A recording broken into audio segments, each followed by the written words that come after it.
पिछले वीडियो में हमने स्टार्ट किया था हड़प्पा सभ्यता। और हड़प्पा सभ्यता में हम बात कर रहे थे हड़प्पा सभ्यता के नगर नियोजन के बारे में, जो कि हड़प्पा सभ्यता की सर्व प्रमुख विशेषता है। हड़प्पा सभ्यता का जो नगर नियोजन था वो बहुत ही आकर्षक और बहुत ही अच्छे तरीके से उसको बसाया गया था।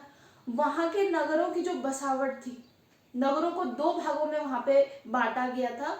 पुरातत्वविदों ने वहाँ पे जो उत्खनन किया है उसके आधार पर इतिहासकारों ने ये निष्कर्ष निकाला है कि हड़प्पा सभ्यता के जितने भी नगर हैं वो दो भागों में बटे हुए थे।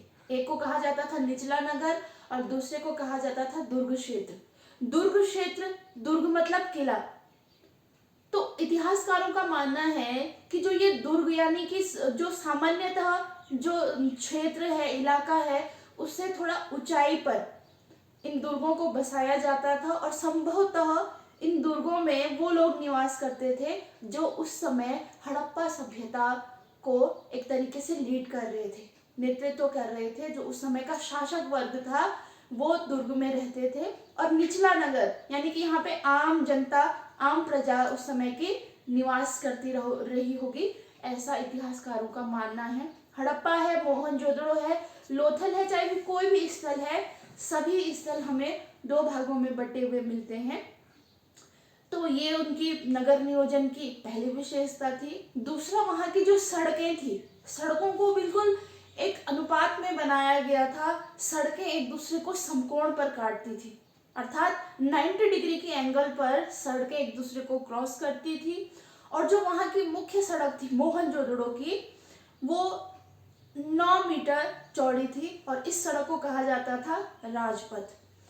और इस जो ये रोड या सड़क बनाने का जो उनका पैटर्न था, इसे इतिहासकारों द्वारा नाम दिया गया है ऑक्सफोर्ड सर्कस का। तो ये दो मुख्य विशेषताएं हड़प्पा सभ्यता के नगर नियोजन की। इसके अलावा जो जल निकासी की व्यवस्था थी, उसके लिए हड़प्पा सभ्यता को आज तक याद किया जाता है। जल निकासी के लिए एक मुख्य नहर बनाई गई थी। हड़प्पा सभ्यता के जितने भी स्थल हैं, वहां के नगरों के प्रत्येक घर से, छोटी छोटी नालियों से वहां के घरों का पानी घरों से निकासित होकर के बाहर गली की नालियों में वो पानी मिल जाता था।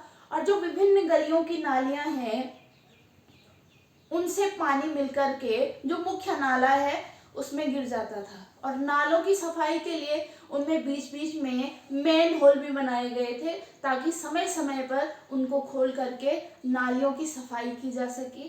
तो नालियों की सफाई का भी प्रॉपर ध्यान रखा गया था हड़प्पा सभ्यता के निवासियों के द्वारा।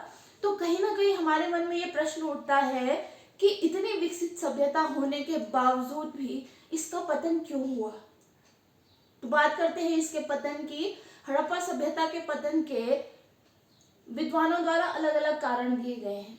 कुछ विद्वान हैं जिनका कहना है कि हड़प्पा सभ्यता का पतन नदियों में आई बाढ़ के कारण हुआ। लेकिन क्या एकमात्र कारण कि नदियों में आई बाढ़ के कारण इतनी बड़ी सभ्यता जो 3 देशों में फैली हुई थी उस समय, आज उसका अचानक से उस समय पतन हो गया, वो भी केवल बाढ़ के कारण। इतिहासकारों का ये मानना है कि हड़प्पा सभ्यता के जो कुछ स्थल थे जो सिंधु नदी और उसकी सहायक नदियों के किनारे बसे हुए थे, तो हो सकता है कि उन नगरों का पतन उन नदियों में आई बाढ़ के कारण हुआ होगा। लेकिन वे स्थल, हड़प्पा सभ्यता के कुछ स्थल ऐसे भी थे जो नदियों के किनारे नहीं थे, तो क्या उनका पतन कैसे हुआ या उनके पतन के क्या कारण थे। तो इसी के तरीके से कुछ इतिहासकारों ने कहा है कि शायद उन हड़प्पा सभ्यता के उन स्थलों में महामारी फैली हो, इस कारण से हड़प्पा सभ्यता का पतन हुआ। लेकिन महामारी एक साथ इतने बड़े स्तर पर नहीं फैल सकती थी। इसी तरीके से कुछ इतिहासकारों ने कहा है कि जो बाह्य आक्रांता है, क्योंकि भारत में पहले से ही बाह्य आक्रमणकारी आक्रमण करते रहे हैं, तो इतिहासकारों ने यह भी दावा किया है कि हो सकता है कि जो बाह्य आक्रमणकारी हैं उन्होंने उस समय इस सभ्यता पर अटैक किया हो, आक्रमण किया हो, और उस कारण ये सभ्यता नष्ट हो गई।